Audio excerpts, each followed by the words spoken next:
എഴുതാത്തവർ കേരളത്തിലെ മുഴുവൻ പിള്ളേരെ ടെസ്റ്റ് എഴുതി പഠിപ്പിക്കുകയാണ്. അത് തന്നെ ആ ഘടന തന്നെ തെറ്റാണ്. PSC മെമ്പർമാർക്ക് ഒരു മിനിമം ക്വാളിഫിക്കേഷൻ ഉണ്ടെന്നാണ് എൻ്റെ അഭിപ്രായം. അവരുടെ ശമ്പളം അവർ ഗവൺമെൻറ് ഇഷ്ടംപോലെ കൊടുക്കാം.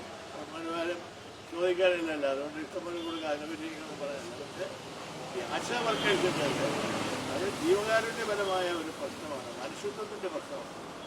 ആ നിലയിൽ ഗവൺമെൻറ് അതിനെ പരിഗണിക്കണം, പരിശോധിക്കണം. വരും ദിവസങ്ങളിൽ 1-2 ദിവസത്തിനകം ആ സമരം ഒത്തുതീർപ്പ് എത്തിക്കണം എന്നാണ് എൻ്റെ അഭിപ്രായം.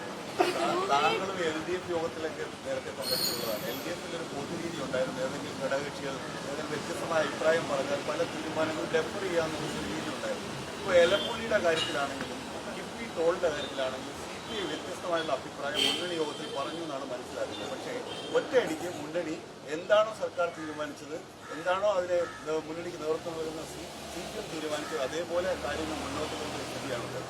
CPIയുടെ എത്രത്തോളം മുന്നണിയിലുണ്ട് എന്നൊരു സംശയമുണ്ടെന്ന് പ്രതിപക്ഷം അടക്കം വിമർശിക്കുകയും. പ്രതിപക്ഷം ഉണ്ടോ ഇവിടെ? പ്രതിപക്ഷം നിശബ്ദരായിരിക്കല്ലേ ഇതെല്ലാം? അങ്ങനെ ഒരു പ്രതിപക്ഷമുണ്ട്. അതുകൊണ്ട് പ്രതിപക്ഷത്തിൻ്റെ അഭിപ്രായത്തിൽ ഞങ്ങൾക്ക് വലിയ കാര്യമാണ്. CPIക്ക് പറയാനുള്ള അഭിപ്രായം ജനങ്ങളോട് പറഞ്ഞു, LDFിനകത്തും പറഞ്ഞു. പക്ഷെ പലത് പറഞ്ഞാൽ LDF സംവിധാനം തന്നെ ദുർബലപ്പെടാൻ ഞങ്ങൾ ഒരിക്കലും ആഗ്രഹിക്കുന്നു. പണ്ടേ എങ്ങനെയാണ് CPIക്കാരെ മുന്നണി പിടിക്കുക, ആ അഭിപ്രായം ഇപ്പം ഇല്ല.